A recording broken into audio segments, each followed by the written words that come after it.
CNT140, Chapter 1. We're picking up on our telephony discussion. We left off where AT&T, in the 1880s, early 1900s, is buying up competitors, smaller companies, and through that time, the nice part is, since they are buying up their competitors, all the cabling, all the color codes, all the standards of wiring are the same across the country. And again, they own like 90% of the market. So the cool part is, from coast to coast, all the wires that are used, all the color codes, all the voltages, all those things are the same across the country, which is pretty awesome.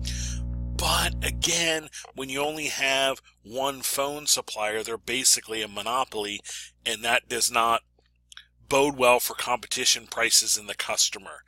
So they're now on the sights of the FCC. The FCC is like, all right, what are you doing, AT&T? Okay, so as we move through the 1960s, 1950s, 1960s, along come these type of phones, touch-tone phones, or dual-tone multi-frequency. That's the fancy name for touch-tone phones. So now, instead of using electrical pulses, we're using tones, and the tones are recognized by the phone switch as, oh, you pressed 1, oh, you pressed 5, oh, you pressed 9. What also got developed is the idea of a trunk line. So instead of, as we had before, we had here individual phone lines going from the CO out to houses.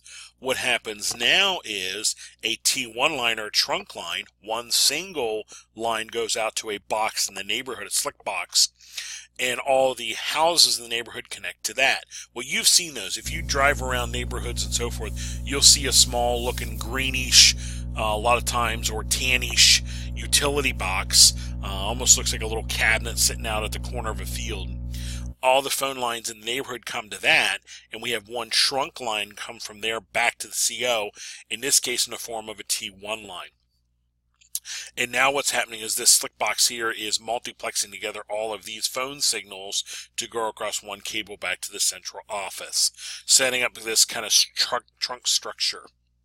And now we have this kind of structure, CO out to an area, multiple phones, that sort of thing. Okay.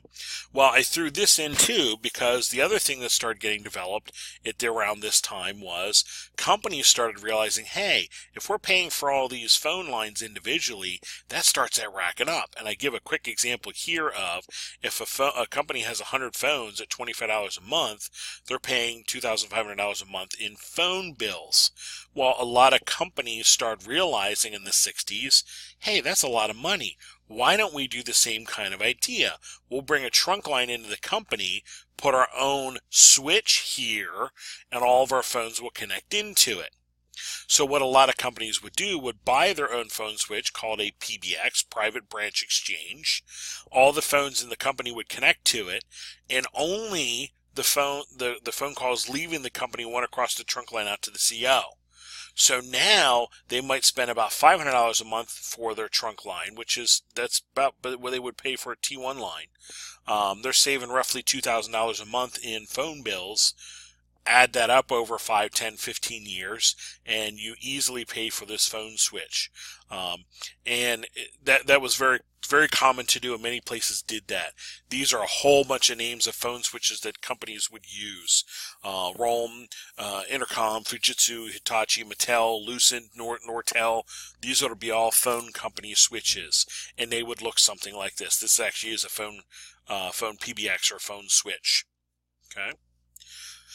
And not too long after that, 1980s, finally, as the book talks about, AT&T breaks up. Well, what happened was, again, the FCC was just like, whoa, AT&T, you're way too much of a monopoly. It's time to do something about that.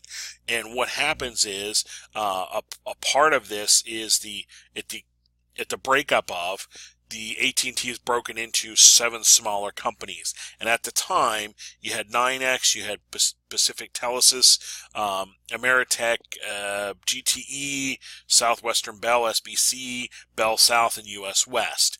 Well, these have since become other companies that you would know. And here's a graph that I found that roughly shows you what happened.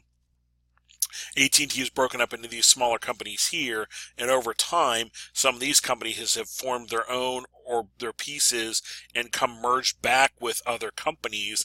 And as you look, we're now back to basically AT&T and Verizon and Qwest owning a good portion of the phone network, phone call, phone system technologies. And again, that's just a representation, but that's roughly the kind of thing that has gone on since the monopoly breakup in 1984.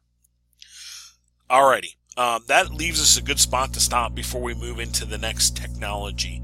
And again, I just want to close with the reason they're talking about telegraph and telephone here is a lot of our concepts, ideals, and way we do things with data cabling today come from what they learned through telegraph and telephone over 150 years, if you will, of design and technology. So a lot of the stuff we do today with data and color codes and wires and pinouts and that sort of thing come from all of this technology that was developed over time.